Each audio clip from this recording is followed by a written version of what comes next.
O ministro do Tribunal Superior Eleitoral, Benedito Gonçalves, proibiu o presidente Jair Bolsonaro de usar imagens do 7 de setembro em material de campanha. Essas imagens, aliás, usadas foram gravadas pela TV Brasil e, segundo entendeu o magistrado, existe favorecimento eleitoral de Jair Bolsonaro no uso das imagens. Para a gente saber mais sobre esse assunto, falar mais sobre essa questão eleitoral, a gente recebe o advogado Acácio Miranda, doutor em Direito Constitucional e mestre em Direito Penal. Tudo bem, doutor? Muito obrigado por estar aqui conosco na Jovem Pan. Bem-vindo. Bom dia, queridos. É um grande prazer estar com vocês mais uma vez e com todos aqueles que nos acompanham. Tudo bem, doutor. Bom, doutor, a gente, inclusive, quando o senhor esteve aqui nos nossos estúdios, a gente falava um pouco sobre essa disputa eleitoral e também as leis eleitorais. Há muita interferência nos veículos de comunicação, no rádio, na televisão, mas também há uma interferência em relação à campanha eleitoral. O senhor acha que essa decisão do TSE é correta ou não? A gente tem que fragmentar, Tiago, a decisão do TSE em duas frentes. São duas as razões que levaram a essa decisão. Primeiro, uma discussão acerca da legalidade dos eventos realizados no dia 7 de setembro, e aqui eu já adianto a minha opinião, não acho que há ilegalidade alguma, uma vez que o presidente deixou o palanque oficial e se dirigiu naquele ato a um trio elétrico ou a um veículo equivalente que estava nas proximidades. Isso por si só afasta a ilegalidade no que diz respeito especificamente ao dia 7 de setembro. Contudo, na propaganda eleitoral estão sendo veiculadas imagens que foram feitas pela TV Brasil. E essa talvez seja a imperfeição que levou à decisão do Tribunal Superior Eleitoral. Uma vez que, quando nós olhamos para os casos de abuso político elencados na legislação eleitoral, a utilização da máquina pública em favorecimento ao candidato que esteja no cargo enseja esta possibilidade. Óbvio, a defesa do atual presidente da República dirá que essas imagens estão disponibilizadas a todos através da TV Brasil e esse será, portanto, o mérito da discussão. Sim, na sequência, a pergunta de Amanda Klein. Bom dia, doutor. Eu estava retomando aqui a decisão do ministro Benedito Gonçalves e tem uma parte aqui que ele diz que a isonomia é ferida, né? Pois utiliza a atuação do chefe de Estado, no caso o presidente Bolsonaro, em ocasião inacessível a qualquer dos demais competidores para projetar a imagem do candidato e fazer crer que a presença de milhares de pessoas na esplanada com a finalidade de comemorar a data cívica seria fruto de mobilização eleitoral em apoio ao candidato à reeleição. Aí ele cita também os recursos públicos gastos nessa comemoração, o convite feito para a participação no 7 de setembro pelo próprio candidato presidente Bolsonaro durante o horário eleitoral, a posterior exibição dessas imagens e a veiculação ao vivo durante todo o dia pela TV Brasil. Quer dizer, parece que haver fartos indícios da confusão, para dizer o mínimo, ou da extrapolação do abuso de poder político e econômico para usar uma data festiva de celebração, de comemoração cívica, para promover o presidente da República, que também é candidato à reeleição. Então, é muito confusa e é muito tênue essa fronteira que separa o presidente investido no cargo do candidato à reeleição. E parece que, nesse sentido, o presidente Bolsonaro usou eficazmente a máquina pública para a promoção da sua candidatura. Amanda, da sua ponderação, acho que a gente tem que extrair dois aspectos. Primeiro, a isonomia, a paridade de armas, a igualdade de armas é o primeiro princípio da legislação eleitoral. Já que nós vivemos num regime democrático, todos os candidatos devem agir em igualdade de condições. A partir do momento que há a utilização da máquina pública por um candidato, obviamente essa isonomia está viciada e, consequentemente, o processo eleitoral como um todo é posto à prova.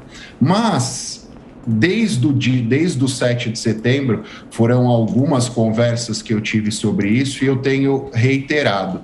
O presidente da República, creio eu que muito bem instruído pelo seu corpo jurídico, ele agiu no limite da legalidade, mas apesar de estar no limite, se manteve na legalidade. Se pedidos de voto diretos fossem feitos no palanque, destinado exclusivamente às celebrações do 7 de setembro, nessas circunstâncias nós teríamos uma ilegalidade. Mas ele teve a preocupação, creio que a sua assessoria e o seu corpo jurídico tiveram também a preocupação para que ele fosse conduzido a um lugar próximo, um trio elétrico destinado exclusivamente a este ato. Então, a partir do momento em que ele tirou a faixa e mesmo não fez pedidos de voto explícitos, fica difícil nós classificarmos essa legalidade. Repito, o erro, e aí é um erro que ensejará algumas discussões, foi a utilização das imagens extraídas pela TV Brasil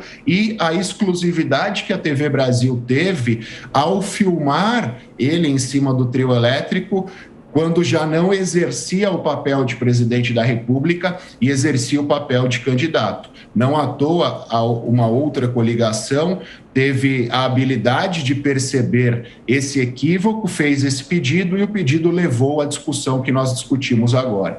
Roberto Mota. Doutor, eu queria pegar esse gancho que é muito importante sobre justiça, simetria e isonomia. Nós assistimos uma entrevista do candidato do PT no Jornal Nacional. Essa entrevista começou com uma afirmação do repórter: o senhor não deve mais nada à justiça.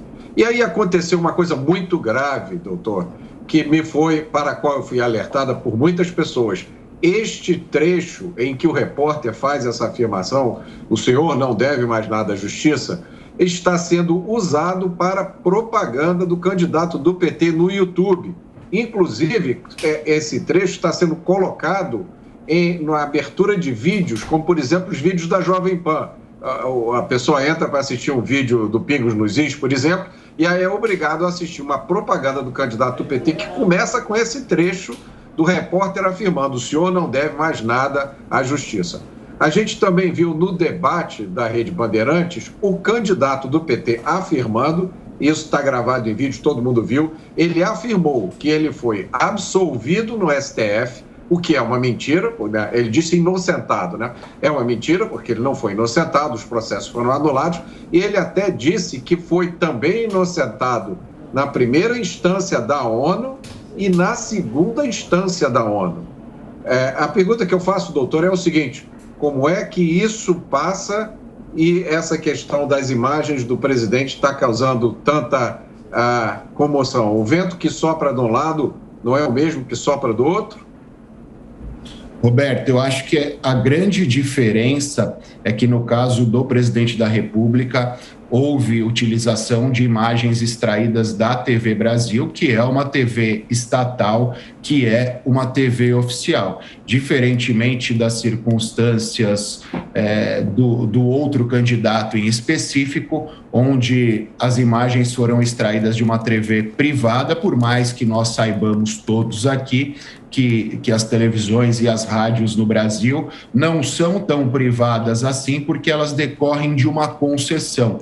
Por força constitucional, há uma concessão nesse sentido. No que diz respeito à questão da inocência, eu concordo com você. O Código de Processo Penal, no artigo 387, salvo engano, faz menção a todas as hipóteses de absolução.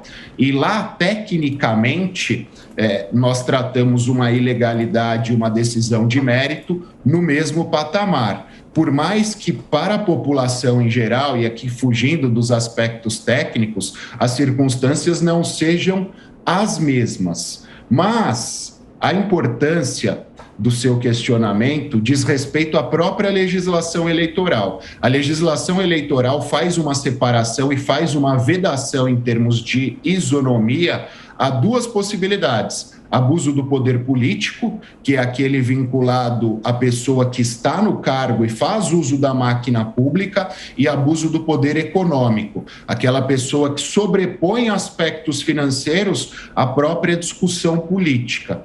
Essas questões relacionadas a projetos inalcançáveis ou até eventuais omissões ou mentiras acerca do currículo ou da vida pregressa do candidato não são tratadas pela legislação. Inclusive, há no Congresso Nacional alguns projetos tratando do que se chama de estelionato eleitoral, a utilização de mentiras no período eleitoral, a fim de autopromover um candidato ou até tornar menos isonômica as discussões eleitorais. Conversamos com o doutor Acácio Miranda, advogado. Mais uma vez, muito obrigado pela atenção e até a próxima, doutor. Até a próxima. Obrigado, queridos. Um grande prazer estar com vocês. Abraço. Prazer nosso, abraço.